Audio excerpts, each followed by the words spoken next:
আসসালামু আলাইকুম, কেমন আছো তোমরা সবাই? কালকে আমরা ক্লাস নিলাম, আজকে আবার তোমাদের সাথে দেখা হয়ে গেল। আহ, তোমাদের ক্লাস নিলে একটু মনটা ভালো ভালো লাগে। হ্যাঁ, কারণ তোমাদের ক্লাস নিয়ে যাওয়ার পরে মানে তোমরা এত পরিমাণে অ্যাপ্রিসিয়েট করো সেটা, তোমাদের এতটা ভালো লাগে আমার ক্লাস, মানে আমারও সেটা দেখে ভালো লাগে। কালকে সবাই দেখলাম বেঞ্জিনের ছবিটা সুন্দর মতো এঁকেছে, অনেকে অনেকে শিখবো জিতবোতে আপলোড দিয়েছো, ভালো লেগেছে আর কি দেখে। ওয়ালাইকুম আসসালাম, ওয়ালাইকুম আসসালাম। আলহামদুলিল্লাহ ভাইয়া, ভালো আছি। নিজের ভাইয়া একটু দেখি উপরে কমেন্টটা, উপরে যাইতে থাকেন। নূরে জান্নাত বলে, নিচের কিছু রং সিদ্ধান্তের জন্য অনেক ডিপ্রেশনে আছি, কালকে বলেছিলেন পরামর্শ দিবেন। আচ্ছা, কি রং সিদ্ধান্ত এটা একটু লিখে দিও, তাহলে আমি ইয়া করতে পারবো। আর ডিপ্রেশনে থাকা যাবে না। ডিপ্রেশনে থাকা যাবে না, কারণ আমি জাস্ট কয়েকটা কথা বলি, শুরুতে একটু কথা বলি, হ্যাঁ, কয়েকটা কথা। এই যে ডিপ্রেশন যে জিনিসটা,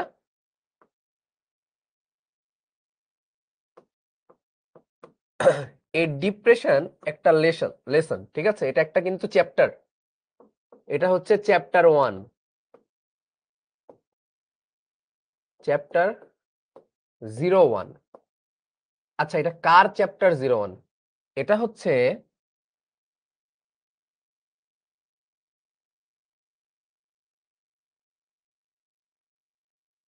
কি লিখেছে, আমি পড়ো তো। শয়তানস স্কুল, মানে শয়তানের যদি কোনো স্কুল থাকতো, মানে ডেভিল যেটাকে আমরা বলি, ইভিল যেটাকে আমরা বলি, তার যদি কোনো স্কুল থাকতো, আর সেই স্কুলে যদি কোনো চ্যাপ্টার পড়ানো হইতো, তাহলে ফার্স্ট চ্যাপ্টারটা হচ্ছে ডিপ্রেশন। কারণ কি? কারণ শয়তান চায় যে তুমি ডিপ্রেসড হও। কারণ তুমি যদি ডিপ্রেসড হও, তাহলে তোমার মাথায় ব্যাড থিঙ্কিং আসবে। তাহলে তোমার মাথায় ব্যাড থিঙ্কিং আসবে। আর যদি তোমার মাথায় ব্যাড থিঙ্কিং আসে, তারপরে তুমি আরো দুনিয়ার যত আজে বাজে চিন্তা ভাবনা, যত আজে বাজে কাজ, যত আজে বাজে ভাবে নিজেকে কি করা যায়, চিল করা যায়, তার চেষ্টা করবা। সো এই ডিপ্রেশনটা হচ্ছে শয়তানের স্কুলের ফার্স্ট চ্যাপ্টার। সো যখনই ডিপ্রেশন ভর করবে, তখনই এটা বোঝার চেষ্টা করবা যে এটা হচ্ছে শয়তানের একটা ধোঁকা। এটা হচ্ছে তুমি ডিপ্রেশনে পড়েছো, তার মানে তুমি শয়তানের স্কুলে ভর্তি হয়ে গিয়েছো। এখন তুমি যদি শয়তানের স্কুলে ভর্তি হয়ে ক্লাস করতে চাও, রেগুলার ডিপ্রেস থাকতে চাও, তাহলে তুমি করতে পারো। সো এই কথাটাই আজ থেকে ডিপ্রেশনে পড়ার সময় জাস্ট এই কথাটা মাথায় রাখবা, যে আমি ডিপ্রেসড হচ্ছি, তার মানে আমি শয়তানকে হেল্প করছি। বোঝা গিয়েছে? সো যেটা করতে হবে, ডিপ্রেশন মানে ডিপ্রেস যখনই হবা, তখনই ভাববা যে না, এটা আমার হওয়া যাবে না, এটা আমার হওয়া যাবে না, সামহাও এটা হওয়া যাবে না। ওকে, বাকি যা ইচ্ছা তা করতে পারো, ডিপ্রেসড হওয়া বাদে তুমি যা কিছু করো। কারণ ডিপ্রেসড হইলে শয়তান তোমাকে দিয়ে এমন এমন কিছু করাবে, মানে যেটা তোমার নিজের কন্ট্রোলে থাকবে না। ওকে। নোমান বলে, স্যার আপনি জৈব যৌগের অধ্যায়টা পড়াবেন প্লিজ। ইনশাল্লাহ, দেখা যাক কি হয়। ওকে।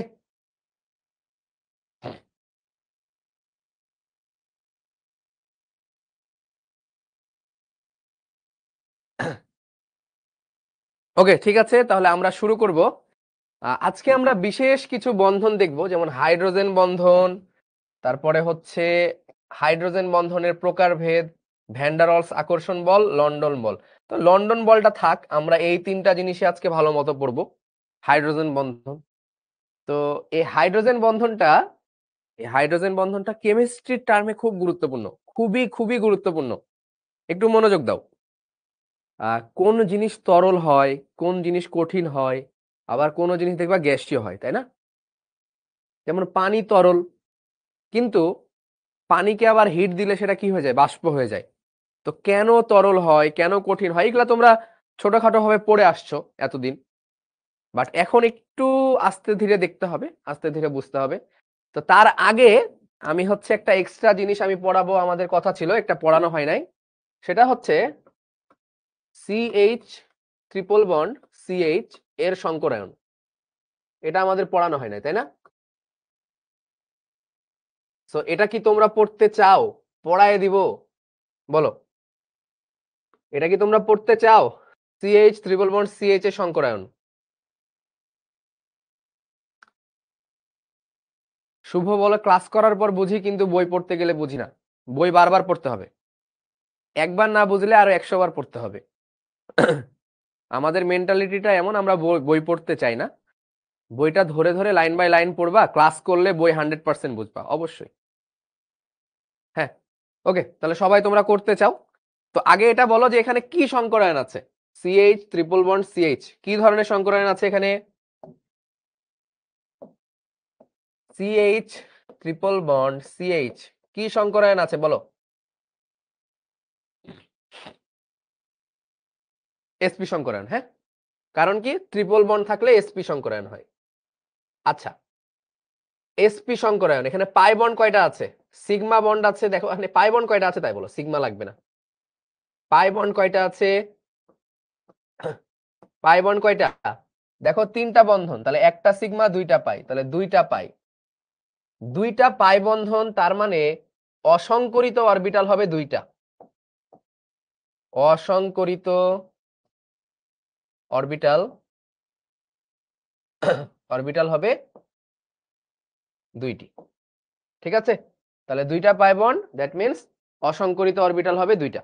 এটা মনে রাখবা, জয়টা পাই বন্ড থাকবে, অসংকরিত অরবিটাল হবে তয়টা। খুব ইজি। চলো এবার দেখবা কার্বন, তাই না? তাহলে কার্বনকে আমরা কার্বনের বারবার ইলেকট্রন বিন্যাস করে আসছি। 1s2 2s2 2px 2py 2pz, তাহলে 2p2 হবে, তাহলে এখানে 1 এখানে 1। যদি কার্বনকে এক্সাইটেড করি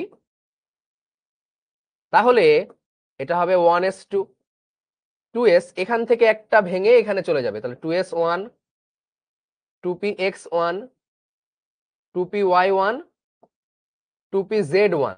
এখন থাকছে তো 4টা, 4টার মধ্যে আমি যেটা বলছি যে এই 2টা অসংকরিত থাকবে, কারণ পাই বন্ধন 2টা, তাহলে অসংকরিত হবে 2টা, তাহলে এই 2টা অসংকরিত অরবিটাল।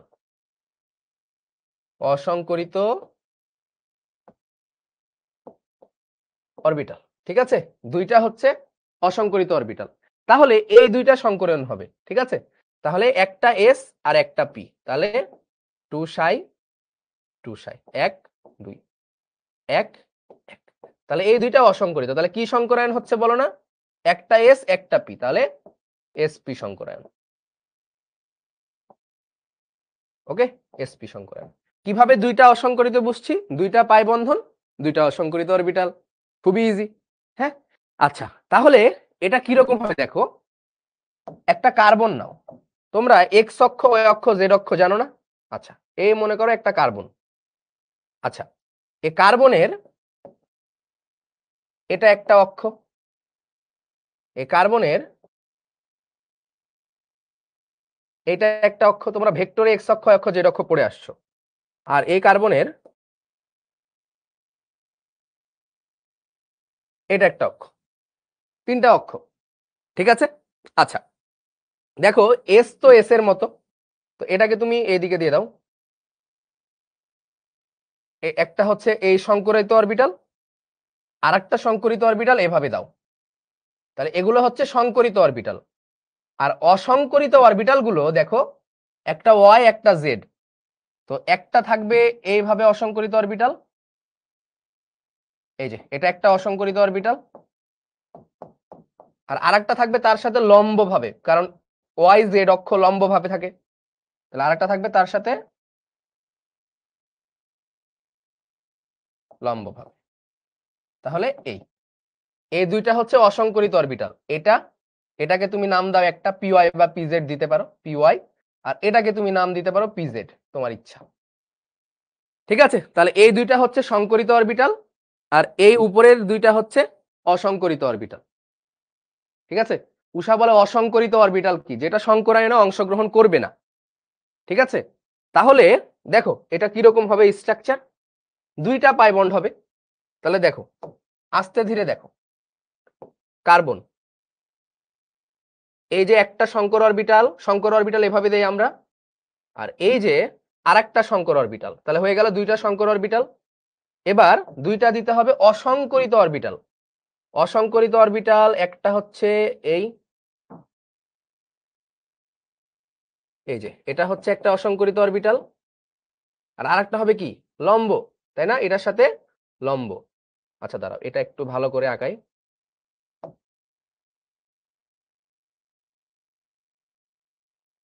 ঠিক আছে, আচ্ছা এবার এটার সাথে লম্ব ভাবে একটা অরবিটাল হবে।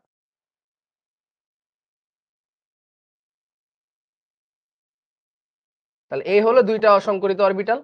এবার এই দিকে আরো একটা কার্বন নাও, এই দিলাম আরেকটা কার্বন, এই কার্বনেরও দুইটা শঙ্কর অরবিটাল, এই যে একটা শঙ্কর অরবিটাল, এই যে দুইটা শঙ্কর অরবিটাল।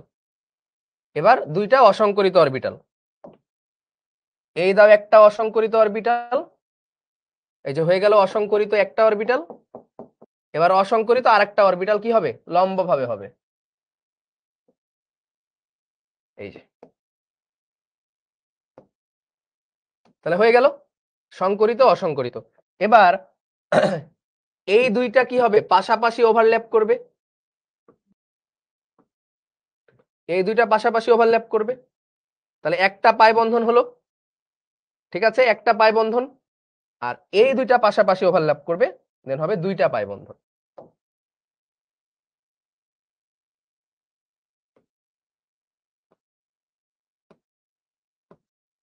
ঠিক আছে, দুইটা পাই বন্ধন হয়ে গেল। আর এগুলোতে কি হবে, হাইড্রোজেন বসে যাবে, এখানে একটা হাইড্রোজেন, এখানে একটা হাইড্রোজেন। ঠিক আছে, তাহলে এটাই হচ্ছে সিএইচ। এই যে এটা হচ্ছে সিগমা বন্ড, এই যে দিলাম সিগমা, এইটা হচ্ছে একটা হাইড্রোজেন, এই উপরের এই দুইটা মিলে একটা পাই, এই দুইটা মিলে একটা পাই, আর এই যে এই কালারের একটা পাই, তাহলে দুইটা পাই। ঠিক আছে, তাহলে এই হচ্ছে কি CH triple bond CH. So এটা যদি তোমরা বুঝতে পারো তাহলে ভালো। হ্যাঁ, অসংকরিত অরবিটাল কি, এই একজন বলে পাই বন্ধন কয়টা কিভাবে বুঝবো, ধরে মায়ের হবে, পাই বন্ধন কয়টা, পাই বন্ধন কিভাবে বের করি, এগুলো পড়ানো হয়েছে। আগের ক্লাস কি করো নাকি করো না? হুম, বুয়েট লাগবে ভাই, বলে এটা কি সিলেবাসে আছে? তো বুয়েট লাগলে তো সিলেবাসে থাকা লাগবে না, বুয়েট লাগলে এমনি পড়তে হবে এটা। হ্যাঁ, সিলেবাসে আছে এগুলো, ঠিক আছে, এটা সিলেবাসে আছে। এখন এসে যদি বলো যে সিগমা বন্ধন কয়টা, পাই বন্ধন কয়টা, তাহলে কিন্তু মায়ের হবে।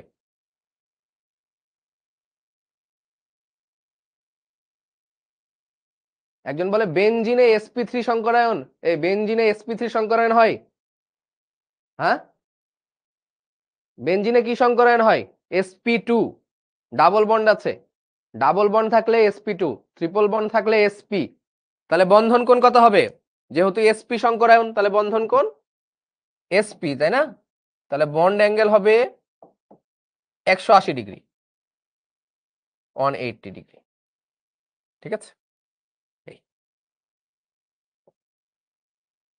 180 ডিগ্রি। তাহলে কি হলো, খুবই সিম্পল, এই যে দুইটা অরবিটাল সংকর, এ একটা সংকর, এ একটা সংকর, হয়ে গেল শেষ। দুইটা অসংকরিত, এই একটা অসংকরিত, এ একটা অসংকরিত, শেষ। তাহলে এই যে একটা সংকর, দুইটা সংকর, এই যে একটা সংকর অরবিটাল, দুইটা সংকর অরবিটাল, কাজ শেষ।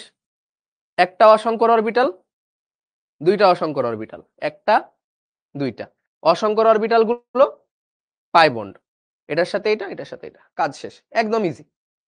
খাতা কলম নিয়ে বসে করতে হবে। ঠিক আছে, চলো, এটা ছিল আমাদের লাস্ট একটা পড়া। তো এটা পড়ে নিলাম, আর আমাদের কিছু খুব একটা লাগবে না। চলো বাদ দেই তাহলে। আচ্ছা, এবার আসবে হচ্ছে, লিখো টপিকের নাম দাও, যে বিভিন্ন ডিফারেন্ট টাইপ অফ ডিফারেন্ট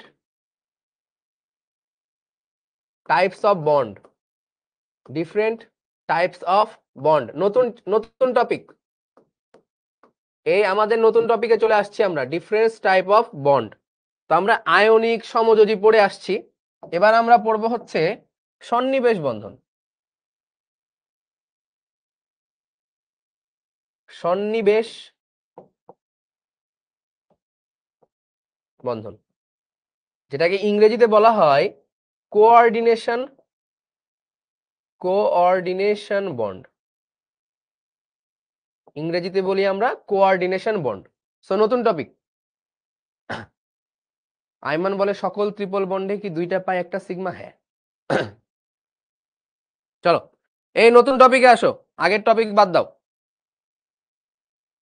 আগের টপিক বাদ দাও।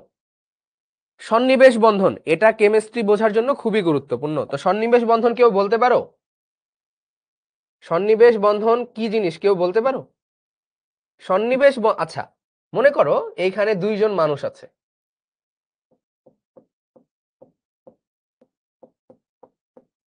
দুইজন মানুষ আছে,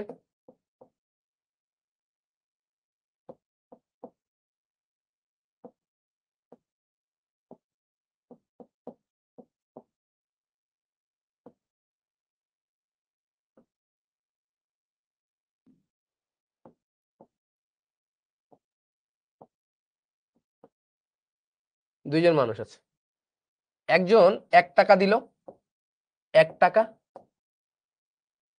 আরেকজন দিল 1 টাকা, তাহলে কত হলো? তাহলে টোটাল হলো 2 টাকা। এই 2 টাকার মধ্যে এও দিয়েছে 1 টাকা, এও দিয়েছে 1 টাকা, সো দুইজন মিলে শেয়ার করেছে সমান সমান ভাবে, তার মানে ইকুয়াল শেয়ারিং। এটাকে বলা হয় ইকুয়াল শেয়ারিং। বোঝার চেষ্টা করো, এটা হচ্ছে ইকুয়াল শেয়ারিং। দুইজনেই সমান সমান কি পাচ্ছে? 50-50 শেয়ার হচ্ছে, ঠিক আছে।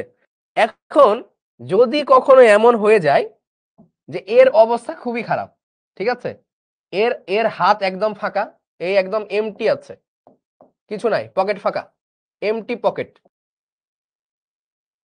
এমটি পকেট, বাট এর মনে করো ভরপুর টাকা আছে, ঠিক আছে, ফ্রি টাকা। ফ্রি টাকা বলতে আমি বললাম যে মানে মুক্ত, মানে মুক্ত হস্তে দান করার মতো টাকা আছে, ফ্রি টাকা মানে বেশি টাকা। তখন যেটা হবে, ওর যেহেতু এমটি পকেট আছে, তো এর এমটি পকেটটাকে আমরা এভাবে দিলাম, আর এর 2টা টাকা আছে দান করার মতো। তাহলে ও যেটা করবে, একাই 2 টাকা দান করে দিবে, তাহলে একে তখন আমরা বলি গ্রহিতা, গ্রহণ করছে, গ্রহিতা।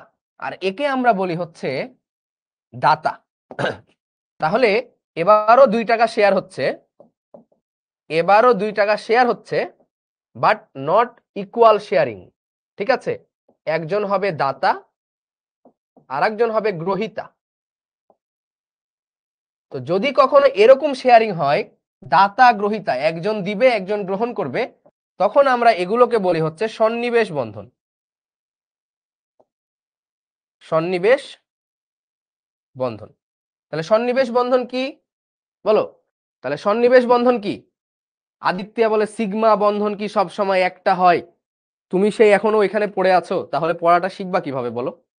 আমি তো অন্য টপিকে চলে গিয়েছি, তো তুমিও আমার সাথে এই টপিকে আসো, ওই টপিকটা আপাতত বাদ দাও। তাহলে কি হবে বলো? তাহলে একজন 2টা ইলেকট্রন দিয়ে দিবে, আর আরেকজন 2টা ইলেকট্রনই গ্রহণ করবে। যদি এরকম বন্ধন হয়, তখন সেগুলোকে আমরা কি বলি? সন্নিবেশ বন্ধন। তাহলে যেমন কি বললাম, সন্নিবেশ বন্ধনের শর্ত লিখো, শর্ত। তাহলে সন্নিবেশ বন্ধনের শর্ত কি হতে হবে? মুক্ত জোড় ইলেকট্রন থাকতে হবে, মুক্ত জোড় ইলেকট্রন থাকতে হবে। কার থাকতে হবে? দাতার, মানে যে দাতা তার মুক্ত জোড় ইলেকট্রন থাকতে হবে। আর কি হতে হবে? এমটি অরবিটাল থাকতে হবে, ফাঁকা অরবিটাল থাকতে হবে, এমটি অরবিটাল থাকতে হবে। কার থাকতে হবে? গ্রহিতার। গ্রহিতার কি থাকতে হবে? এমটি অরবিটাল থাকতে হবে। ঠিক যেমন এখানে যেটা হচ্ছে যে এমটি পকেট ও গ্রহিতা, যার বেশি টাকা সে হচ্ছে দাতা। ওকে, তাহলে মুক্তজোড় ইলেকট্রন থাকতে হবে দাতার, এমটি অরবিটাল থাকতে হবে গ্রহিতার। তাহলে দাতা দান করবে, গ্রহিতা গ্রহণ করবে। ঠিক আছে, সো এটা তোমরা পড়িয়েছিলা হয়তোবা কোনো এক সময় লিগ্যান্ড পড়ার সময়, তাই না? যারা মুক্তজোড় ইলেকট্রন থাকে এদেরকে আমরা বলি লিগ্যান্ড। এদেরকে আমরা আর একটা নামে ডাকি, সেটা হচ্ছে লিগ্যান্ড, যেটা তোমরা জটিল যৌগ পড়ার সময় পড়েছিলা, তাই না? তাহলে এখন আমরা ওইটাই পড়বো, বাট একটু অন্যভাবে। তাহলে মুক্তজোড় ইলেকট্রন থাকতে হবে দাতার, তাকে আমরা বলি লিগ্যান্ড, আর এমটি অরবিটাল থাকতে হবে গ্রহিতার। জেনারেলি এটা মেটাল হয়, ধাতু, মেটালগুলোর জেনারেলি এমটি অরবিটাল থাকে। ওকে, যেমন তোমাকে যদি আমি বলি যে NH4+ কিভাবে গঠিত হয়েছে, NH4+ এর গঠন ব্যাখ্যা করো, এর গঠন ব্যাখ্যা করো। এটার নাম কি? NH4+, এটার নাম বলো না। আরজুকা বলে এমটি কি? এমটি মানে হচ্ছে খালি, এমটি মানে হচ্ছে খালি।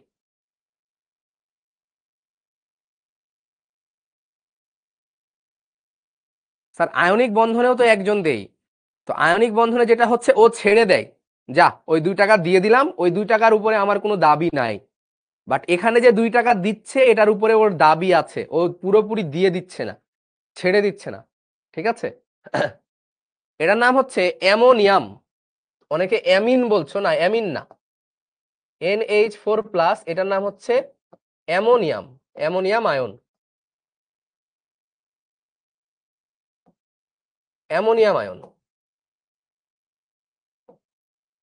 Ammonium ion. আচ্ছা, এটা কিভাবে গঠিত হয় দেখো তো। অ্যামোনিয়া একটা যৌগ আমরা জানি, সেটা হচ্ছে অ্যামোনিয়া, NH3। এই NH3টা দেখতে কিরকম হয়, কয়টা মুক্তজোড় থাকে, এগুলো পড়িয়ে আসছি। কেউ যদি এখন এটা জিজ্ঞেস করো যে ভাই এটা এমন কেন হলো, তাহলে কি হবে? তাহলে মায়ের হবে। অ্যামোনিয়া দেখতে হয় এরকম, তাই না? এই যে ভাই এক জোড়া মুক্তজোড় ইলেকট্রন থাকে, মুক্তজোড় ইলেকট্রন থাকে, যেটাকে আমরা লোন পেয়ার ইলেকট্রন বলে আসছি, লোন পেয়ার ইলেকট্রন। তাহলে এই অ্যামোনিয়া কি হবে বলতো? অ্যামোনিয়া হবে দাতা, অ্যামোনিয়া হবে দাতা। আবার অ্যামোনিয়াকে আমরা লিগ্যান্ডও বলতে পারি, কারণ মুক্তজোড় ইলেকট্রন আছে। তাহলে অ্যামোনিয়া হবে দাতা, কারণ মুক্তজোড় ইলেকট্রন আছে। এবার এমটি অরবিটাল খুঁজতে হবে, এমটি অরবিটাল। এমটি অরবিটাল দেখো, হাইড্রোজেন যদি দেখো, হাইড্রোজেন একটা ইলেকট্রন, দ্যাট মিনস 1s1। কিন্তু তাহলে এটা যদি তুমি দেখো কি, তাহলে তুমি দেখো এখানে একটা ইলেকট্রন আছে, কিন্তু তুমি যদি H+ এর ইলেকট্রন বিন্যাস করো তাহলে কত হবে? এটা ইলেকট্রন ছেড়ে দিবে, তাহলে 1s0। তাহলে এখানে কয়টা ইলেকট্রন আছে দেখো, H+ একটা ইলেকট্রন ছেড়ে দিয়েছে, তাহলে এইটা কিন্তু এখন আমার empty orbital. This is empty orbital, ফাঁকা অরবিটাল। বলো, এমটি অরবিটাল বোঝা গিয়েছে? এমটি অরবিটাল বোঝা গিয়েছে, এটা হচ্ছে এমটি অরবিটাল। হাইড্রোজেনের কিন্তু এমটি অরবিটাল ছিল না, একটা ইলেকট্রন ছিল, কিন্তু যখনই H+ হয়ে গেল তখনই একটা এমটি অরবিটাল চলে আসছে। একজন বলে ভাই লিগ্যান্ড কি? যাদেরই মুক্তজোড় ইলেকট্রন আছে তারাই লিগ্যান্ড, যারা দাতা মানে মুক্তজোড় ইলেকট্রন আছে তারাই লিগ্যান্ড।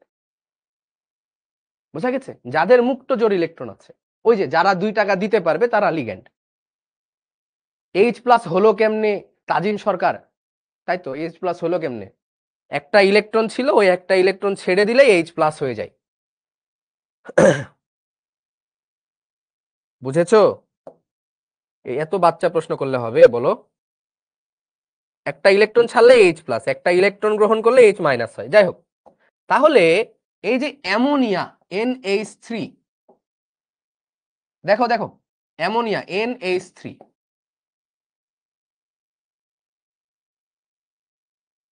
এখানে আছে মুক্ত জোড় ইলেকট্রন, আর এইখানে আছে মনে করো H+, এখানে আছে H+, H+ এর আছে হচ্ছে এমটি অরবিটাল, এই যে এমটি অরবিটাল। এখন একটা কথা তোমরা জানো,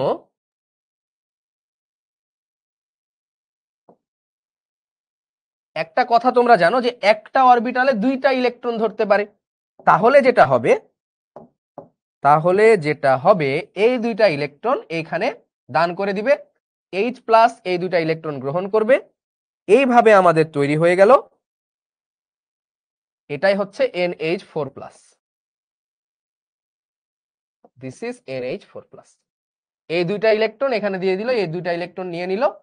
সো যে দিবে আর যে নিবে কোন দিকে দিচ্ছে, ওই দিকে দিচ্ছে, তাহলে তীর চিহ্ন দিতে হবে, অ্যারো দিয়ে বোঝাতে হবে। ঠিক আছে? এনামুল ইসলাম বলে ভাই এগুলা কি নোট করব? না, নোট করার দরকার নাই, আমি এমনি পড়াইতেছি। হ্যাঁ, নোট করবা না মানে কি? কেন নোট করবা না? এটা কোনো প্রশ্ন হইলো বলো তো? এতক্ষণ আমি পড়ায় আসলাম, এগুলো নোট না করলে কেমনে হবে?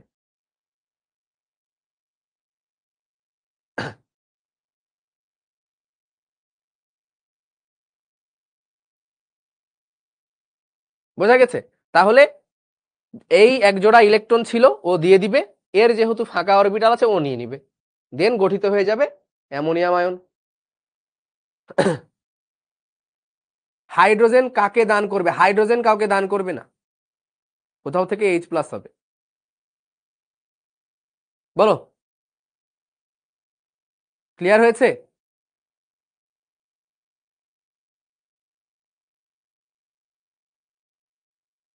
আবার বোঝো, চলো আরেকবার বোঝো। দেখো H+, H+ মানে কি? H+ মানে হচ্ছে 1s0, তার মানে এই অরবিটালে কোনো ইলেকট্রন নাই।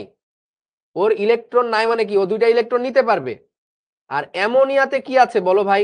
অ্যামোনিয়াতে দুইটা ইলেকট্রন আছে, তাহলে এটা দিতে পারবে, ও নিতে পারবে, ও দিতে পারবে। তাহলে কি হবে? এই যে অ্যামোনিয়া, দুইটা ইলেকট্রন আছে, আর এই যে সেই ফকির, এখানে হচ্ছে সেই ফকির H+, এ হচ্ছে H+, ফাঁকা অরবিটাল নিয়ে বসে আছে। তাহলে এ কি করবে? এইভাবে এটা শেয়ার করে দিবে। সো এটাই হচ্ছে সন্নিবেশ বন্ধন, এই দুইটা এখানে শেয়ার করে দিচ্ছে। তাহলে ওইও পূর্ণ হয়ে গেল, এরও দুইটা ইলেকট্রন হয়ে গেল। সো এটা হচ্ছে অ্যামোনিয়াম আয়ন। ব্র্যাকেট দিতেও পারো, নাও পারো, ঠিক আছে? একজন বলছে NH4+ হবে না কেন? কারণ এখানে যে H+ আছে, এই জন্য ওভারঅল মিলে NH4+। ওকে, তাহলে এই হচ্ছে সন্নিবেশ সমযোজী বন্ধন, সন্নিবেশ সমযোজী বন্ধন। যেমন আরেকটা বন্ধন আমরা এখন দেখব, একটু খেয়াল করো। একটা যৌগের নাম আমি লিখছি, সেটা হচ্ছে BF3NH3। এটা কিন্তু কলেজের এক্সামে দেয়, অনেক সময় কলেজ এক্সামে দেয়। আচ্ছা, এখানে একটা যৌগ না দুইটা যৌগ লিখেছি বলো দেখি? NH3BF3 একটা যৌগ নাকি দুইটা যৌগ?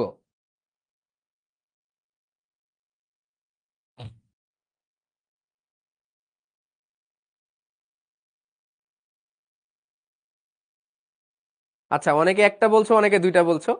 তো এখানে আসলে দুইটা যৌগই, বাট এরা মিলে একটা যৌগ তৈরি করেছে। ঠিক আছে, এটা কিন্তু একটা যৌগ, একটা যৌগ।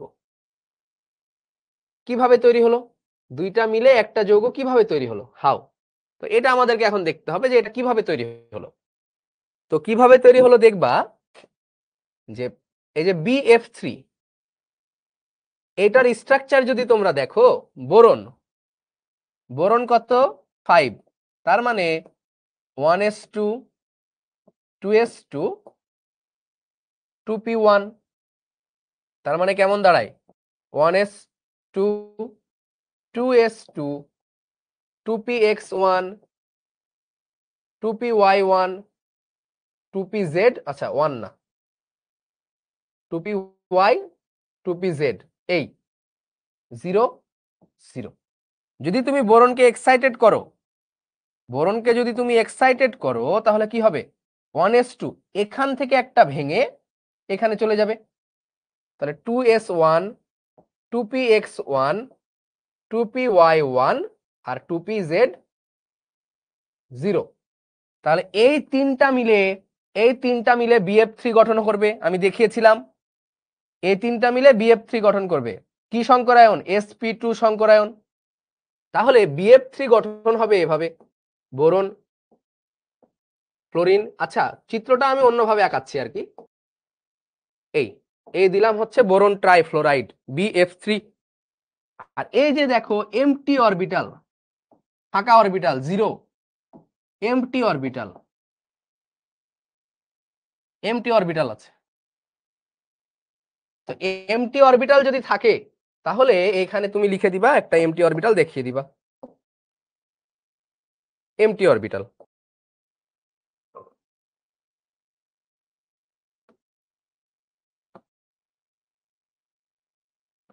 এই দেখো এমটি অরবিটাল। এখন এই এমটি অরবিটাল মানে কি বলো? এই দাতা হবে নাকি গ্রহিতা হবে? যদি এমটি অরবিটাল হয় তাহলে সে দাতা হয় নাকি গ্রহিতা হয়? হ্যাঁ, এক্সামে চিত্র দেওয়ার সময় ফাঁকা অরবিটাল আমি যেভাবে দেখাচ্ছি ওইভাবে দেখাবা।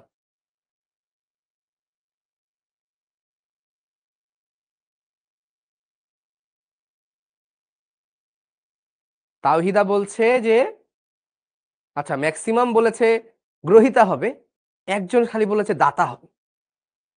তোমার পকেট ফাঁকা আর তুমি হবা দাতা নাকি? এই যে আরেকজন বলে দাতা হবে, মানে যার পকেট ফাঁকা সেই দাতা হয়। যাই হোক, ম্যাক্সিমাম স্টুডেন্ট গ্রহিতা বলেছো, দ্যাটস গুড। তার মানে তোমরা বুঝতে পেরেছো, ঠিক আছে? তার মানে এ হবে গ্রহিতা। কয়টা ইলেকট্রন গ্রহণ করতে পারবে বলো না? একটা অরবিটাল ফাঁকা, একটা অরবিটালে কয়টা ইলেকট্রন ধরে? একটা অরবিটালে 2টা ইলেকট্রন ধরতে পারে, তার মানে ও 2টা ইলেকট্রন গ্রহণ করতে পারবে। তার মানে 2টা ইলেকট্রন গ্রহণ করতে পারবে, গ্রহণ করতে পারবে, ঠিক আছে? তাহলে এই হয়ে গেল, এই হচ্ছে গ্রহিতা। তাহলে এটা হচ্ছে গ্রহিতা। এখন যৌগটা ছিল আমার BF3NH3 বা NH3BF3, যাই লিখো না কেন, এইটা। তো যেটা হবে সেটা একটু খেয়াল করো। এই হচ্ছে নাইট্রোজেন, নাইট্রোজেনের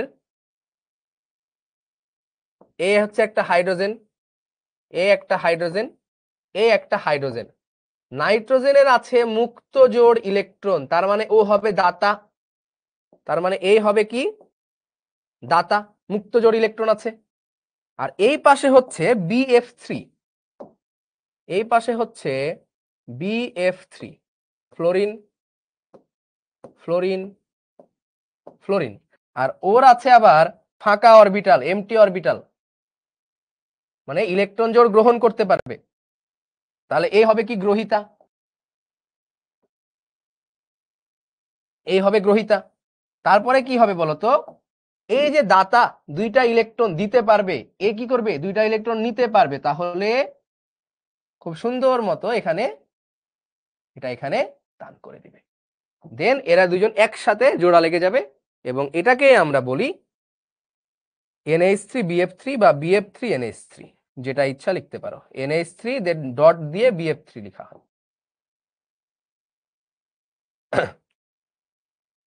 না, 2 এর বেশি পারবে না, একটা অরবিটালে 2 এর বেশি ইলেকট্রন নিতে পারে না। একটা অরবিটালে কোনোদিন 3টা 4টা ইলেকট্রন দেখেছো? বলো ক্লিয়ার কিনা?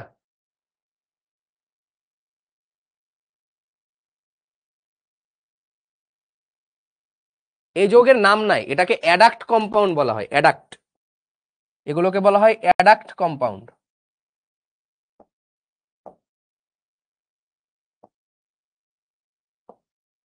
অ্যাডাক্ট কম্পাউন্ড, ঠিক আছে? হ্যাঁ, ক্লিয়ার। এটার কোয়েশ্চেন কিভাবে আসবে? কোয়েশ্চেন এভাবে আসবে যে এই যৌগের গঠন ব্যাখ্যা করো। এর গঠন ব্যাখ্যা করো।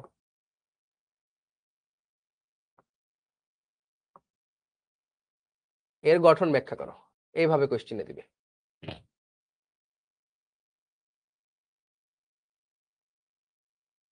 হ্যাঁ, পর্যাবৃত্ত ধর্ম তো পড়ানো হয়েছে তাই না? আয়নীকরণ শক্তি পড়ানো হয়েছে। তড়িৎ ঋণাত্মকতা আগের দিন হালকা দেখিয়েছি, আজকে তড়িৎ ঋণাত্মকতা আবার একটা বলবো, ঠিক আছে?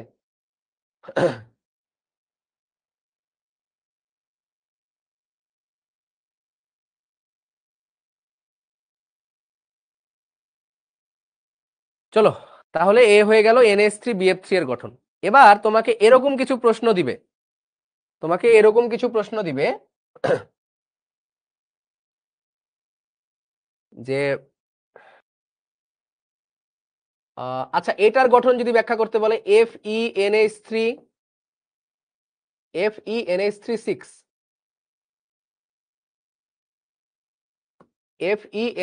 6 আর তার সাথে দিল K2 FeCN6 বা FeNH3।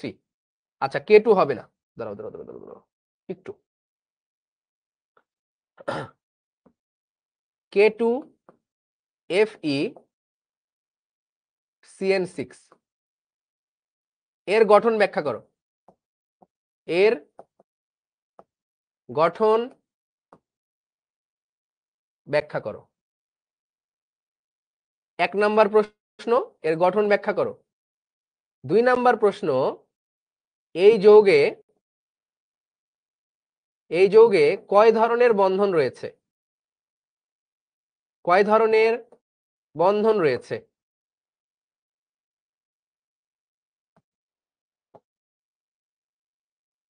3 নাম্বার প্রশ্ন, এই যৌগে মোট কয়টি বন্ধন রয়েছে? কয়টি বন্ধন রয়েছে? এই, এটা তোমরা পড়ে আসছো না? তার একটু বেসিক পড়ালে ভালো হয়। আমি তো যে বেসিক ধরে পড়াই, আমি একটা কথা বলি, আমি যে বেসিক ধরে পড়াই এটাতে most of the student board হয়ে যায়। যেমন কিছুদিন আগে সবাই বলছিল, স্যার এগুলো ক্লাস 10-এ পড়ে আসছি, 9-এ পড়ে আসছি। সো বেসিকের কোনো কমতি নাই, হয়তোবা তুমি আগের ক্লাসগুলো ভালো মতো করো নাই। ও হ্যাঁ, এটা K4FeCN6 হবে। তো এটা তোমরা, শাওন ভাই করিয়েছে, আমি জানি শাওন ভাই এটা করিয়েছে, যে এটা জটিল যৌগ, ঠিক আছে? এখন যদি কেউ জটিল যৌগের বেসিক আমার কাছে চাও, তাহলে সেটার তো সময় নাই, তাই না? সেটা তো পড়ানো হয়েছে, তাই না? বলো, এটা জটিল যৌগ পড়ানো হয়েছে না? তোমরা একটু জানাও আমাকে যে জটিল যৌগটা পড়ানো হয়েছে কিনা। আমি শিওর যে পড়ানো হয়েছে।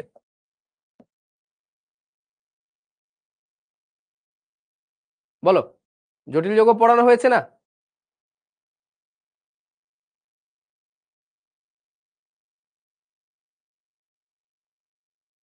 হ্যাঁ, পড়ানো হয়েছে। আর যারা বলছো যে আগের ক্লাস পাও নাই, তারা রেকর্ডেড ক্লাস করে নিবা।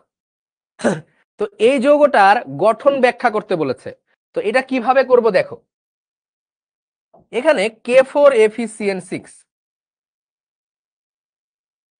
তো তোমরা যারা করে আসছো তারা জানো যে এটা কিরকম হয়। তাহলে এখানে কে, তাহলে পটাশিয়াম হয় প্লাস, তাহলে এটাকে যদি ভাঙো, এটাকে ভাঙলে পাওয়া যাবে 4K+, 4টা পটাশিয়াম আছে, তাহলে 4টা প্লাস, আর এটা হবে তাহলে FeCN6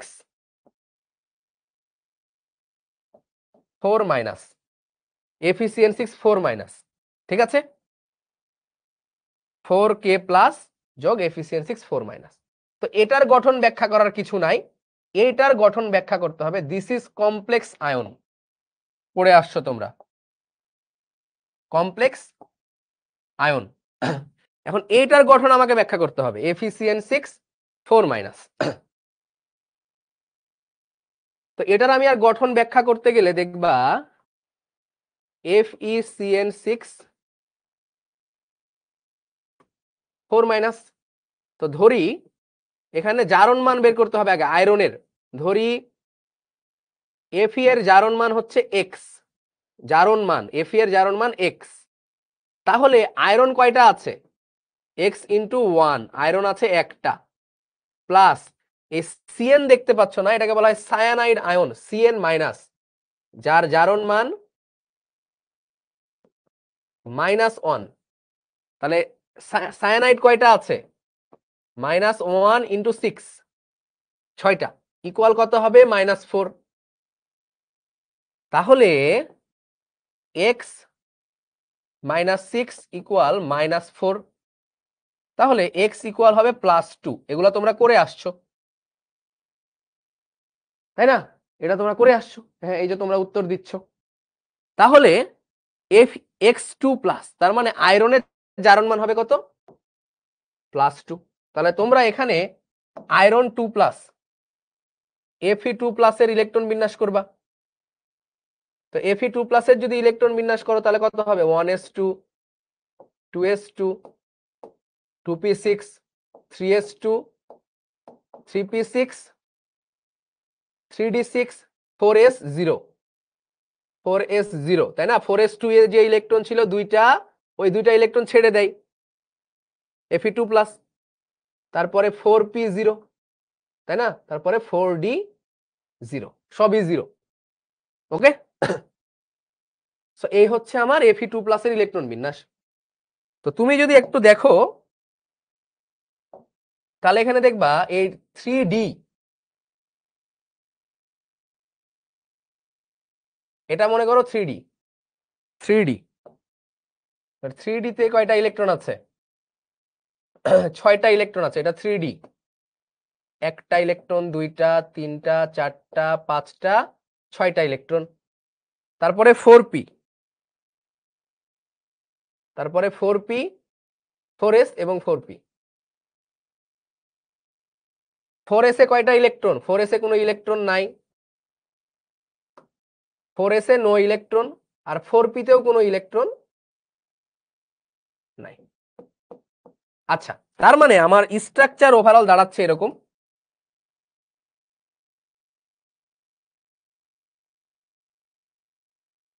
যারা জটিল যৌগ পড়ো নাই, জটিল যৌগের ক্লাস করে নিও প্লিজ, ঠিক আছে?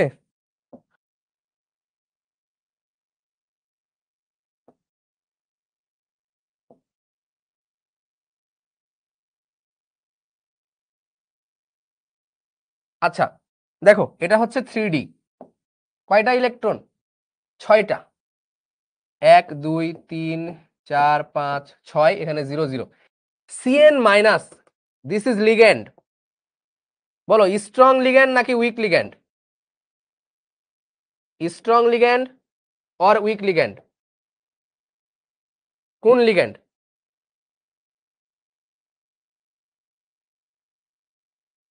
বলো, এটা স্ট্রং লিগ্যান্ড নাকি উইক লিগ্যান্ড?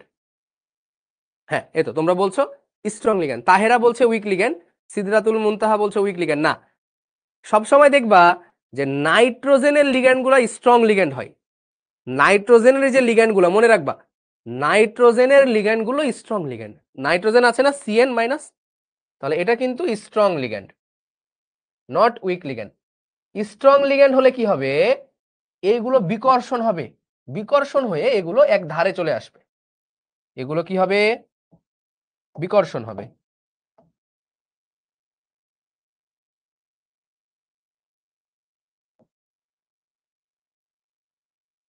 বিকর্ষণ হয়ে কি হবে বলো? 1 2 3 4 5, 1 2 3, ঠিক আছে? বিকর্ষণ হলে সব জোড় হয়ে যাবে, সব জোড়। এটা এই দুইটা মিলে একটা জোড় হবে, আর এই দুইটা মিলে আরেকটা জোড় হবে। 6টা ইলেকট্রন, তাহলে 1 2 3 4 5 6, সব জোড় হয়ে গেল। এখন দেখো এই ডি এ থাকে দুইটা ঘর ফাঁকা, D2, এস এ একটা ঘর ফাঁকা, আর পি তে 3টা ঘর ফাঁকা, তাহলে P3। আর আমার লিগ্যান্ড কয়টা? 6টা লিগ্যান্ড। দেন এই 6টা লিগ্যান্ড কি হবে? এগুলোতে ইলেকট্রন দিয়ে দিবে, 6টা লিগ্যান্ড এগুলোতে চলে আসবে।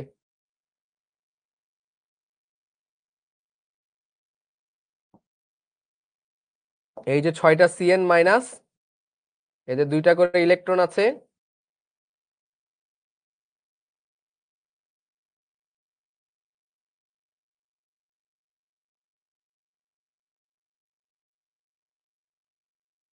এই যে এইভাবে 6টা লিগ্যান্ড 6টা ইলেকট্রন এখানে দিয়ে দিবে।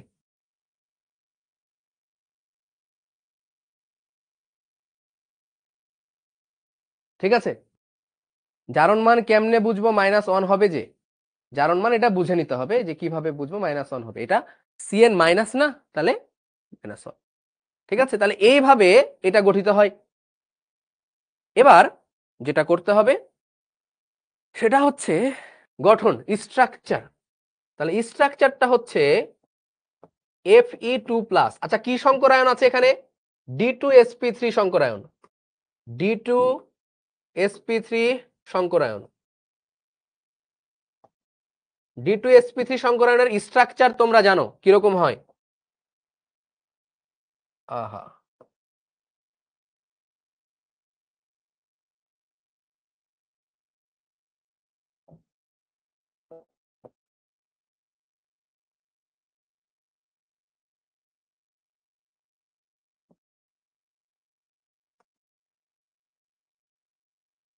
এভাবে একটা স্কোয়ার থাকে, তাই না?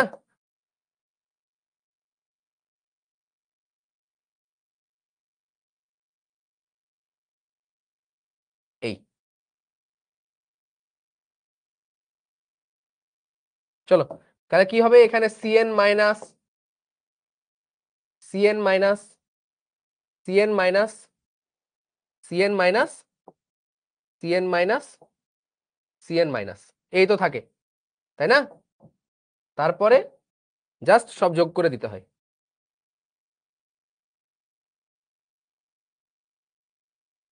ঠিক আছে, আচ্ছা আচ্ছা, দেখো এবার কি হবে, দেখো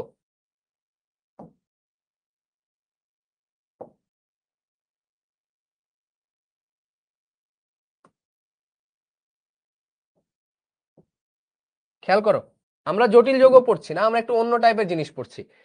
এখানে 2টা প্লাস 6টা মাইনাস, 2টা প্লাস 6টা মাইনাস, তাহলে +2 -6, ওভারঅল কত হয়? -4। যে কারণে এই যে দেখবা এখানে আমরা এই যে -4, তার মানে এই জিনিসটা ওভারঅল হচ্ছে 4 মাইনাস। আর এটার সাথে যুক্ত হবে কি? এটার সাথে কি যুক্ত হবে বলো? 4টা পটাশিয়াম প্লাস। ঠিক আছে, এই যে স্থির বৈদ্যুতিক আকর্ষণ বল। ঠিক আছে, আয়নিক যৌগ, স্থির বৈদ্যুতিক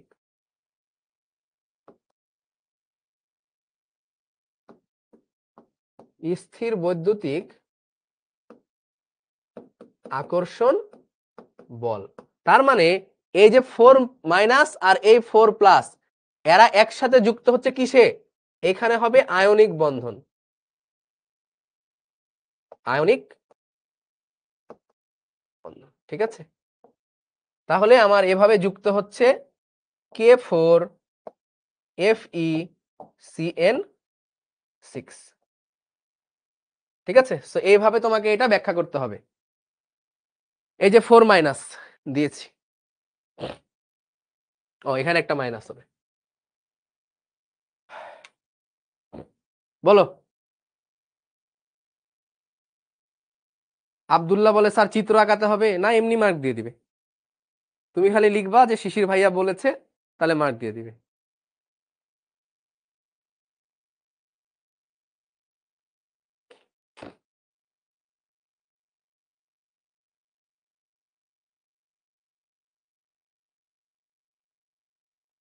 এই তোমরা এখন একটু বড় হয়েছো, হ্যাঁ, তোমরা হুটহাট করে এই কোশ্চেন গুলো করবে না যে ভাইয়া চিত্র আঁকাতে হবে কিনা, ভাইয়া ব্যাখ্যা লিখতে হবে কিনা। হ্যাঁ করবা, সমস্যা নাই, বাট বাট হ্যাঁ, আমি যেগুলো লিখছি সেগুলো তোমাদেরকে লিখতে হবে, আমার থেকে বেশি লিখতে হবে।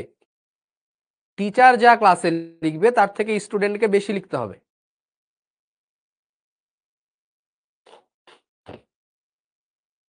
বর্ণনা লিখবা কিভাবে বলো তো? বর্ণনা লিখবা, এই সবগুলোই তো বর্ণনা, এই 2 পেজ ধরে আমি লিখতেছি, এগুলো কি বর্ণনা না? এগুলোই সাজিয়ে গুছিয়ে লিখবা।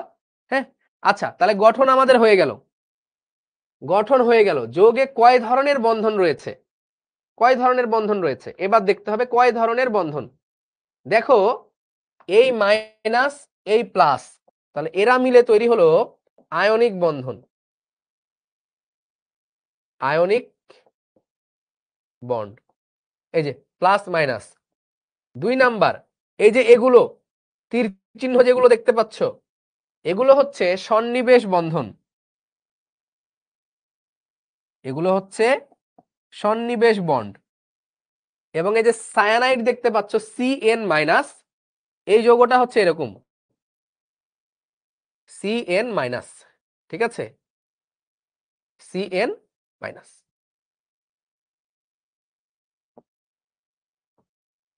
তো এটা হচ্ছে কি সমযোজী বন্ধন। তাহলে এখানে 3 ধরনের বন্ধন রয়েছে, তাহলে এখানে 3 ধরনের বন্ধন রয়েছে। এখানে আয়নিক, এইগুলো কি সন্নিবেশ, আর এগুলো হচ্ছে সমযোজী, ঠিক আছে, বোঝা গেল? তাহলে এনামুল ইসলাম বলে ভাইয়া শখটা আবার আরেকবার বোঝান, শখ কি জিনিস? ক্লিয়ার তাহলে?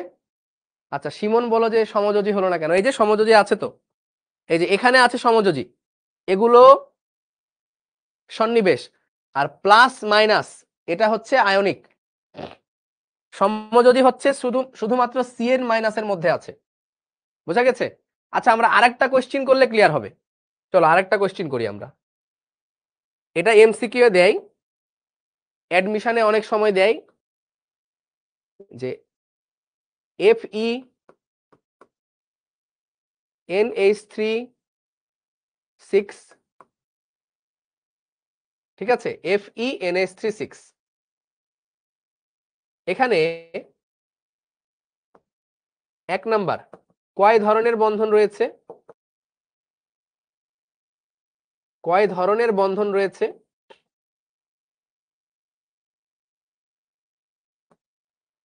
2 নাম্বার কয়টি বন্ধন রয়েছে, কয়টি বন্ধন রয়েছে? K2FeCN6, ঠিক আছে, K2FeNH3 6, কয় ধরনের বন্ধন রয়েছে, কয়টি বন্ধন রয়েছে? তো এটার স্ট্রাকচার বুঝতেই পারছো এটা কি হবে। এটা যদি তুমি ভাঙো তাহলে পাবা 2K প্লাস, আর তার সাথে হবে FeNH3 6 2 প্লাস, ঠিক আছে। তো এটার স্ট্রাকচারটা হবে এরকম, দেখো খেয়াল করো, এটার স্ট্রাকচারটা হবে, আচ্ছা এখানে স্ট্রাকচার আঁকাই দিই,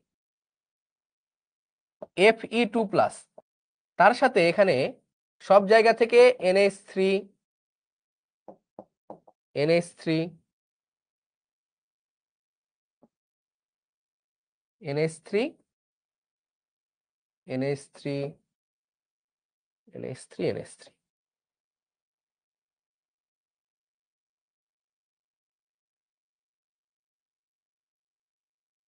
কি হবে? সন্নিবেশ 1 2 3 4 5 6, এই যে 6টা সন্নিবেশ, ঠিক আছে। এবং তাহলে এখানে তৈরি হচ্ছে কি, এখানে তৈরি হচ্ছে, দেখো অ্যামোনিয়াতে তো কোনো চার্জ নাই, তাহলে Fe2 প্লাস, তাহলে ওভারঅল হচ্ছে 2 প্লাস, আর তার সাথে যুক্ত হবে কি, সরি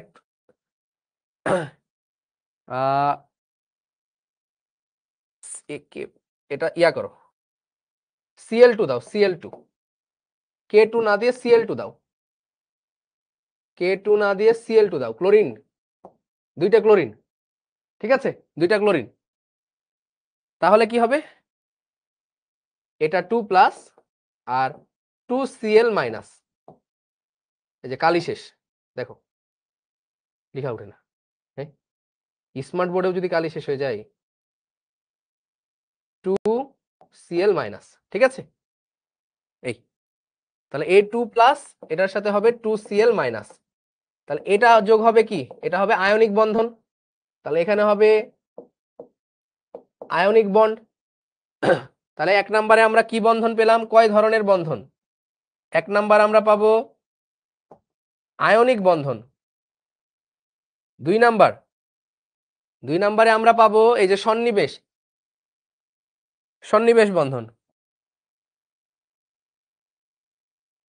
এবং 3 নাম্বারে পাবো এই যে অ্যামোনিয়া দেখতে পাচ্ছ, এই অ্যামোনিয়াতে কি আছে?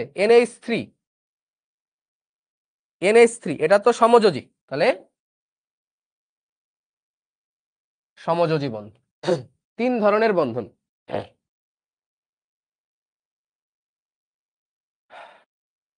সমযোজীর বদলে পাই সিগমা লিখলাম না কেন? পাই সিগমা তো সমযোজীর একটা অংশ, সমযোজী লিখলেই তো পাই সিগমা হয়ে যায়।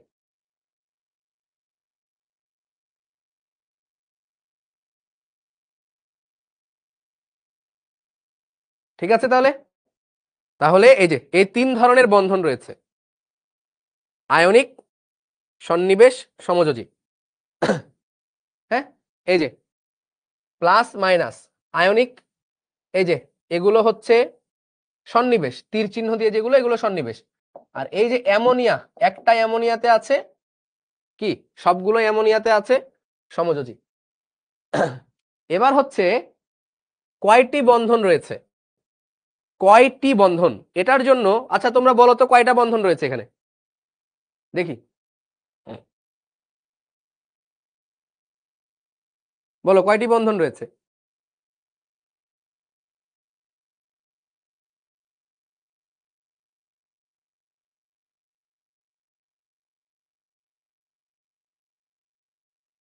আচ্ছা, কেউ বলে 6টা, কেউ বলে 7টা, একজন লিখেছে ভাই একটু উপরে দেখি, উপরে, আরো উপরে, হোসাইন শাহরিয়ার বলে 26টা, আর উপরে দেখি, শাহরিয়ার বলে আরো উপরে যান। আচ্ছা ঠিক আছে, নিচে যান। আচ্ছা, একজন বলেছে 26টা, একজন বলছে 31, 25, অনেকগুলা কমেন্ট আসছে। সো আমার ঠিক মনে নাই কয়টা হবে, আমি একটু গুনি, দাঁড়াও। 18, 18 6, 18 আর 6 24, আর 2 26।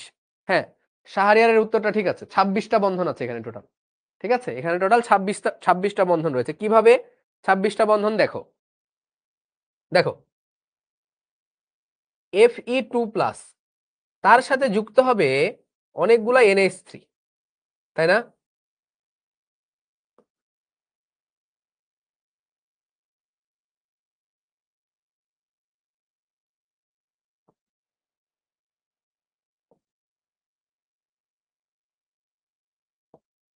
দেখো এখানে N N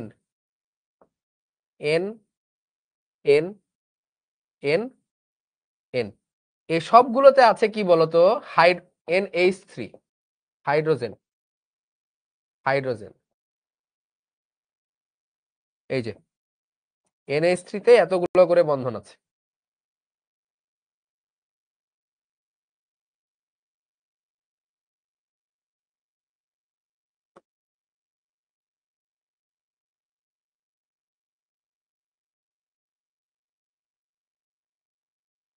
দেখো তাহলে এবার গুনো কয়টা করে বন্ধন আছে। ঠিক আছে, এটা গেল, এবং এটার সাথে আবার এটা তো 2+, এই ওভারঅল মিলে 2+, এই 2+ এর সাথে আবার 2টা ক্লোরিন মাইনাস যোগ আছে, তাহলে এখানে হচ্ছে আয়নিক। আয়নিক কয়টা? আগে আয়নিক কয়টা গুনো। আয়নিক হচ্ছে এই যে 2+ আর 2টা মাইনাস, তাহলে 2টা আয়নিক, 2টা ক্লোরিন যুক্ত হচ্ছে না, তাহলে 2টা আয়নিক। তাহলে লিখো আয়নিক হচ্ছে কয়টা? 2টা আয়নিক, 2টা। সন্নিবেশ কয়টা? সন্নিবেশ সোজা, এই বলো সন্নিবেশ কয়টা আছে? সন্নিবেশ কয়টা বলো বলো,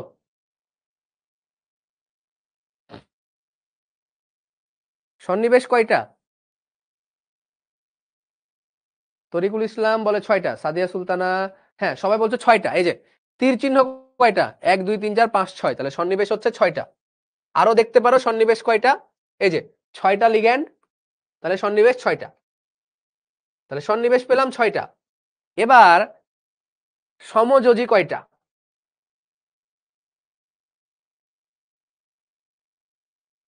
সমযোজী কয়টা? এই যে দেখো, একটা যদি তুমি যৌগ দেখো, তাহলে একটা, দুইটা, তিনটা সমযোজী, তাহলে 3 3 3 3 3 3 3 6 18। তাহলে সন্নিবেশ হচ্ছে, সমযোজী হচ্ছে 18টি। ঠিক আছে, তাহলে টোটাল কয়টা? 18 আর 6 24 আর 2 26টা। এই যে দেখো, 1 2 3 4 5 6, একটাতে 3টা করে আছে, তাহলে 3 6 18।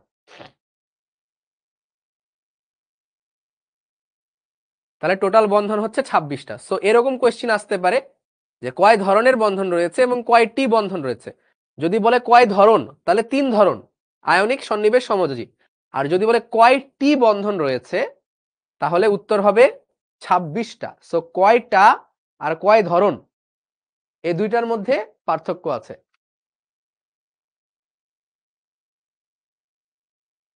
ক্লিয়ার?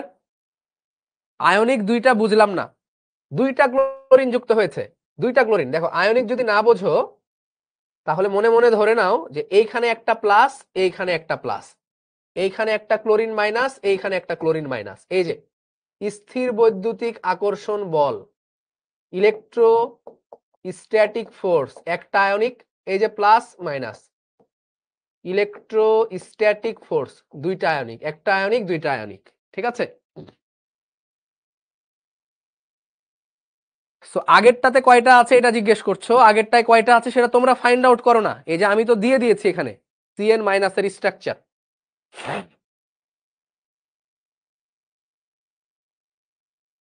ঠিক আছে?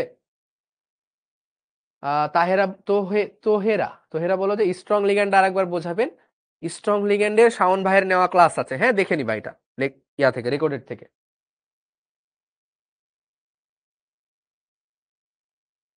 ভাইয়া আমি ক্লোরিন পাবোটা কোথায়? তো ক্লোরিন কোথায় পাবা মানে, যৌগের মধ্যেই ক্লোরিন আছে। কি বলো? ক্লোরিন কি তুমি বাসা থেকে নিয়ে যেতে চাচ্ছ, বা এক্সাম হলে তোমাকে ক্লোরিন খাতা থেকে, ইয়া থেকে বের হয়ে আসবে, কোশ্চেন পেপার থেকে ক্লোরিন বলবে হ্যালো আই এম ক্লোরিন, আমাকেও গোনো নাকি? এভাবে তো বলবে না। এই যে ক্লোরিন দেওয়া আছে তো। ঠিক আছে, আচ্ছা ঠিক আছে। তাহলে আমরা বিভিন্ন ধরনের বন্ধনের গঠন গণনা করা শিখলাম, সাথে আমরা সন্নিবেশ বন্ধনটা শিখলাম। এবার আমরা যেটা শিখবো, তোমাদেরকে এক্সট্রা ফাঁকা খাতা রাখতে বলেছিল না? সো তোমরা খাতাটা বের করো এবং লিখো তড়িৎ ঋণাত্মকতা। পর্যায়বৃত্ত ধর্মের একটা বড় ধর্ম হচ্ছে তড়িৎ ঋণাত্মকতা। যদিও আগের দিন একটু বলেছি, আজকে আরো ডিটেলসে বলি।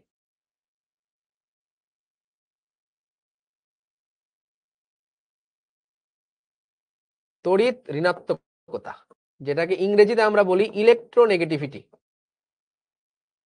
ইলেকট্রোনেগেটিভিটি, তড়িৎ ঋণাত্মকতা। তীর চিহ্ন দেওয়া লাগবে, হ্যাঁ অবশ্যই দিতে হবে, তীর চিহ্ন না দিলে হবে না। হ্যাঁ, এটা শাওন ভাই আর নিবে না, আমি নিয়ে ফেলবো, শাওন ভাইয়ের সাথে কথা হয়েছে আমার।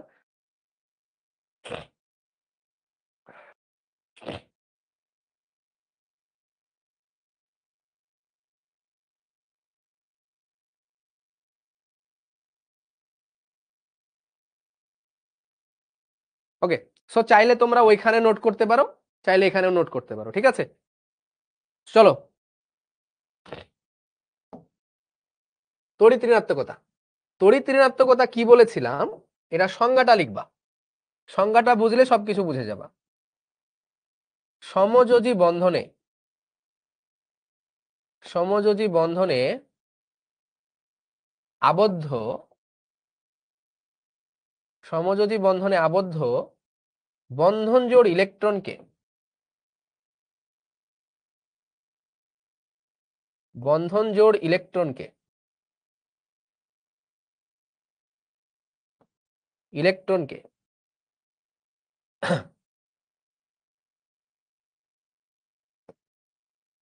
পরমাণুগুলো, পরমাণুগুলোর নিজের দিকে আকর্ষণ করার ক্ষমতাকে, বন্ধন জোড় ইলেকট্রনকে পরমাণুগুলোর নিজের দিকে আকর্ষণ করার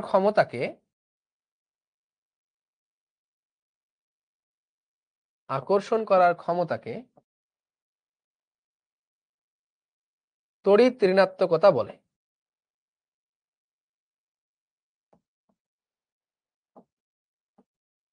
তড়িৎ ঋণাত্মকতা বলে। ওকে, আরে এত কথা এত প্রশ্ন কেন? কেউ বলছো ভাই ফাঁকা রাখা আছে ওইখানে লিখবো কিনা, ভাই আলাদা করে লিখবো কিনা। আরে নলেজ তো নলেজ, তাই না? আমি তোমাকে নলেজ দিচ্ছি তড়িৎ ঋণাত্মকতা। এখন তড়িৎ ঋণাত্মকতা চাইলে তুমি ওইখানে লিখে রাখতে পারো, ঠিক আছে?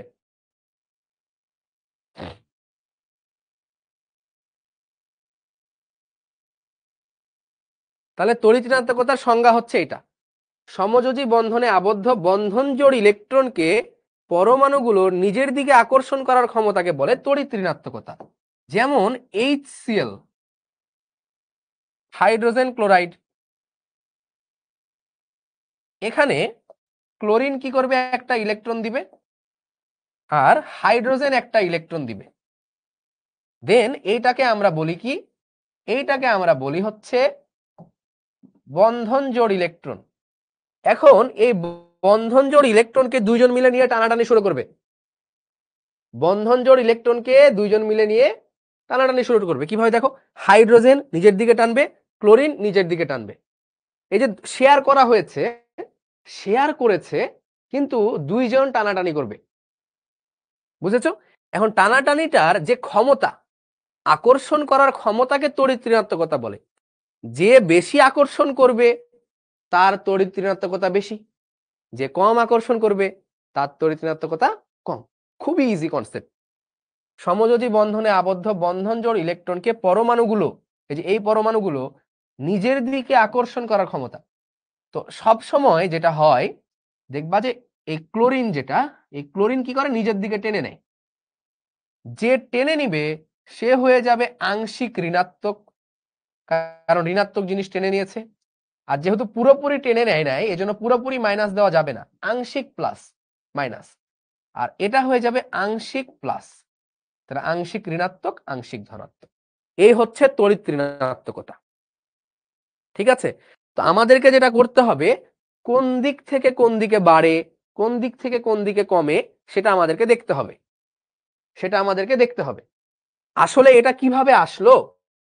দেখা গেল একটা HCl নেওয়া হলো। দেখো আমি বলি এটা কিভাবে দেখা হয়, মাইক্রোস্কোপিক ভিউ, ঠিক আছে, বা মলিকিউলার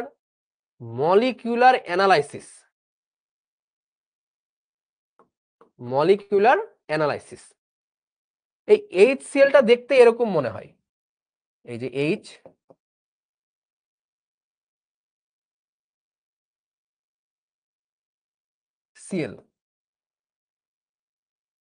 এবং এখানে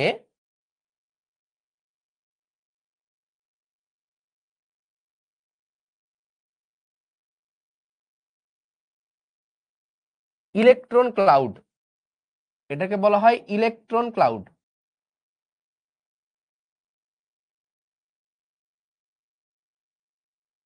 তো মলিকুলার অ্যানালাইসিস করলে এই জিনিসটাকে এরকম না দেখে এরকম দেখা যায়। তো জেনারেলি অ্যানায়ন গুলো হয় বড়, তাহলে এটা হবে ক্লোরিন মাইনাস আর এটা হবে H প্লাস। তো দেখা যাচ্ছে যে এই ইলেকট্রন মেঘটা, মানে এই দুইটা ইলেকট্রনকে এভাবে দুইটা ইলেকট্রন দেখা যায় না, এভাবে দেখা যায় না। দেখা যায় কিভাবে? দেখা যায় এই যে এইভাবে ইলেকট্রন ক্লাউড, মেঘ আকারে দেখা যায়, মেঘের মতো। দুইটা ইলেকট্রন পার্টিকুলার দেখা যায় না। তো দেখা যায় এই মেঘটা ক্লোরিনের দিকে একটু সরে আছে। তখন এটা ধারণা করা হলো, ঠিক আছে, তখন এটা ধারণা করা হতো যে কি, বলো, তখন কি ধারণা করা হলো? যে এটার তড়িৎ ঋণাত্মকতা বেশি, বেশি টেনে নিতে পারছে। তো এভাবে প্রত্যেকটার আলাদা আলাদা করে স্ট্রাকচার দেখা হলো। স্ট্রাকচার দেখে দেখে দেখা গেল দেখা গেল যে কাদের বেশি এবং কাদের কম। তো এখানে দেখতেই পাচ্ছ যে ক্লোরিনের তড়িৎ ঋণাত্মকতা বেশি, কারণ ইলেকট্রন মেঘটা এদিকে বেশি সরে আছে। ঠিক আছে, তো ইলেকট্রন দেখা গেল যে একই পর্যায়ের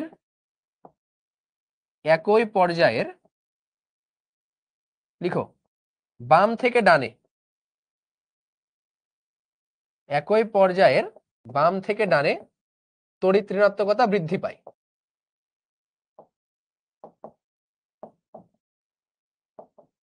তড়িৎ ঋণাত্মকতা বৃদ্ধি পায়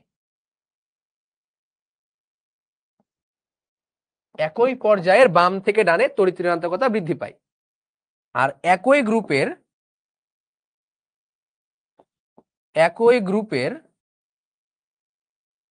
উপর থেকে নিচে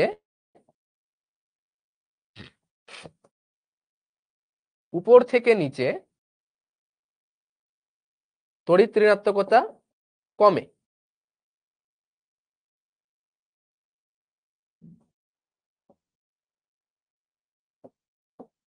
ঠিক আছে, এটা হচ্ছে এইভাবে বারবার অ্যানালাইসিস করে দেখা গেল যে একই পর্যায়ের বাম থেকে ডানে তড়িৎ ঋণাত্মকতা বৃদ্ধি পায়, আর একই গ্রুপের কি হয়, উপর থেকে নিচে তড়িৎ ঋণাত্মকতা কমে।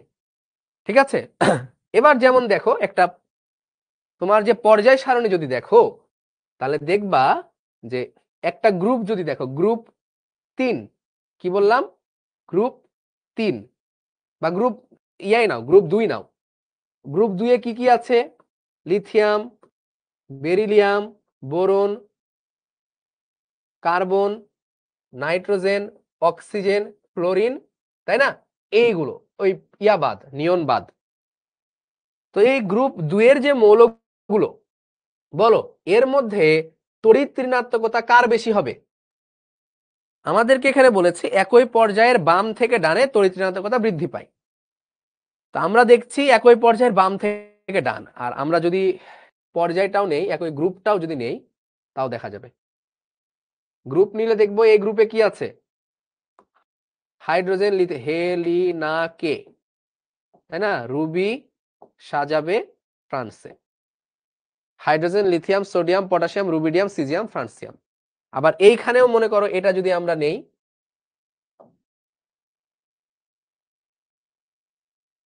এখানে কি পাবো? Fluorine, chlorine, bromine, iodine, astatine, tennessine, তাই না? তারপরে ও এস এরকম ভাবে আছে, তাই না? এনপি, এস, এসবি, বি, এভাবে চলতে থাকে, তাই না? সো যাই হোক, এবার বলো যে এইখানের সব থেকে দেখবা যে এটা সব থেকে উপরে আছে, এইদিকে বাড়ে তড়িৎ ঋণাত্মকতা, এইদিকে কমে, এইদিকে কমে, আর এইদিকে বাড়ে, এইদিকে বাড়ে। তো দেখা যায় কিছু কিছু তড়িৎ ঋণাত্মকতা মুখস্থ রাখতে হয়, যেমন হাইড্রোজেনের তড়িৎ ঋণাত্মকতা 2.1, ঠিক আছে? আর এইখানে মনে রাখবা ফ্লোরিনের হচ্ছে 4, আর এইখান থেকে 0.5 করে কমবে, এদিকে কমবে না, এদিকে বাড়ে, তাহলে এদিকে কমবে, তাহলে এটা হচ্ছে 3.5, এটা হচ্ছে 3.0, 2.5, এটা হইতেছে গিয়ে 2.0, এটা হইতেছে 1.5, এটা হইতেছে 1.0। তার মানে এগুলোর তড়িৎ ঋণাত্মকতা আরো কমবে, কারণ এইদিকে কমে। এই যে দেখো এইদিকে বাড়ে, ফ্লোরিন থেকে ক্লোরিনে আসো, ক্লোরিনে 3, ব্রোমিনে 2.8, আয়োডিনে 2.5 মনে হয়, ঠিক আছে? সো এইভাবে কমে। যেমন সালফারে যদি চলে আসো, আবার অক্সিজেন থেকে সালফারে আসলে সালফারেও 2.5, সালফারেও 2.5। কেন বৃদ্ধি পায়, কেন হ্রাস পায়, একজন প্রশ্ন করেছে। ওই যে বললাম যে এখানে মলিকুলার অ্যানালাইসিস করে দেখা যায়, ধরো H2S এরকম নেওয়া হলো, H2S, তো তখন দেখা গেল যে এই H2S এর গঠনটা এরকম,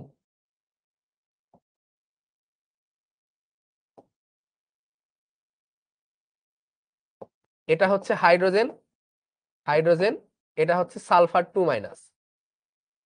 তো দেখা গেল যে ইলেকট্রন মেঘগুলো সালফারের দিকে বেশি থাকে ঝুঁকে, ইলেকট্রন মেঘগুলো সালফারের দিকে বেশি ঝুঁকে থাকে। তার মানে কি?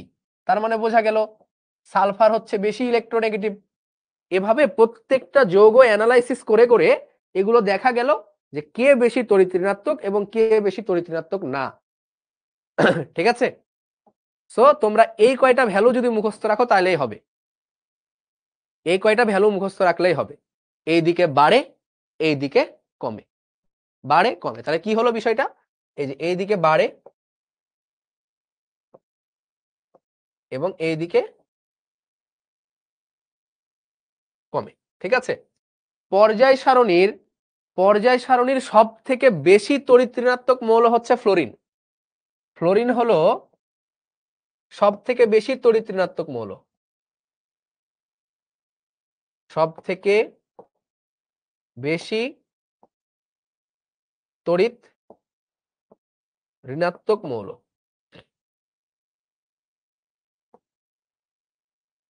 ঠিক আছে? এখন তড়িৎ ঋণাত্মকতার পার্থক্য যদি অনেক বেশি হয়ে যায়, অনেক বেশি, যেমন সোডিয়াম অনেক কম তড়িৎ ঋণাত্মকতা, খুবই কম, খুবই কম, এটার তড়িৎ ঋণাত্মকতা খুবই বেশি। এজন্য NaCl, মনে করো NaCl এখানে নেওয়া আছে, NaCl কোথায় নেই দেখো, NaCl, তো এটার তড়িৎ ঋণাত্মকতা খুবই কম, দেখো খুবই কম, তাই কিনা? খেয়াল করো না, এটার তড়িৎ ঋণাত্মকতা খুবই কম। আর এই যে এই বরাবর এসে ক্লোরিন সব থেকে বেশি, এই পর্যায়ের সব থেকে বেশি। তার মানে ক্লোরিন অনেক বেশি। তো যখন খুবই কম খুবই বেশি হয় তখন যেটা হয়, আর আংশিক প্লাস আংশিক মাইনাস হয় না, তখন সরাসরি মাইনাস সরাসরি প্লাস হয়ে যায়, তখন আমরা এটাকে বলি আয়নিক যৌগ, তখন আমরা এটাকে বলি আয়নিক যৌগ।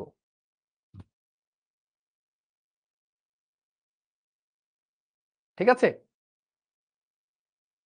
একজন বলে যে এখানে আমি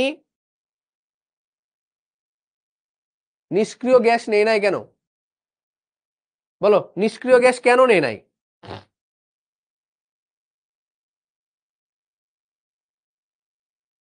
একজন বলে তড়িৎ ধনাত্মকতা হয় না কেন? তড়িৎ ধনাত্মকতা হবে তো, তড়িৎ ঋণাত্মকতা বেশি মানে তড়িৎ ধনাত্মকতা কম, তড়িৎ ঋণাত্মকতা কম, তড়িৎ ধনাত্মকতা বেশি। এখন বলছে যে নিষ্ক্রিয় গ্যাসে কেন নেওয়া হলো না? নিষ্ক্রিয় গ্যাস এ কারণে নেওয়া হলো না কারণ নিষ্ক্রিয় গ্যাস তো যৌগই গঠন করে না, ওই তো যৌগ গঠন করে না, তাহলে কিভাবে, এ তো যৌগই হবে না, যৌগ না হলে কিভাবে বুঝবো যে ইলেকট্রন কোন দিকে সরে যাচ্ছে? হ্যাঁ,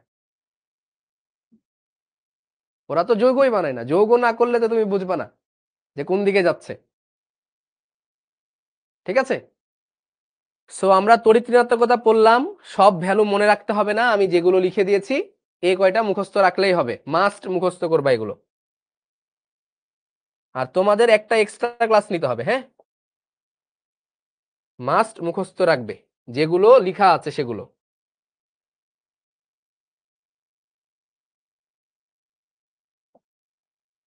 ঠিক আছে? তো আজকে এ পর্যন্তই রাখি। একজন বলো জেনন করে, জেনন করে, বাট জেননকে অনেক কি করতে হয়, অনেক কাহিনী করতে হয়। ইলেকট্রোনেগেটিভিটি ডিফারেন্স কত হইতে পারে? অনেক হইতে পারে। হ্যাঁ, এগুলো আস্তে আস্তে দেখবো যে ডিফারেন্স কেমন হইলে কিরকম হয়, কখন সমযোজী হয়, কখন তড়িৎ আয়নিক হয়, হ্যাঁ এগুলো দেখবো। আমরা তোমাদের একটা এক্সট্রা ক্লাস নিব, আজকে লাস্ট ক্লাস ছিল, বাট আজকের ক্লাসের পরে আমরা আরেকটা ক্লাস নিব যেখানে আমরা হাইড্রোজেন বন্ধন এগুলো পড়বো। ঠিক আছে? সো আজকে এই পর্যন্তই, সবাই ভালো থাকো, সুস্থ থাকো, আসসালামু আলাইকুম সবাইকে।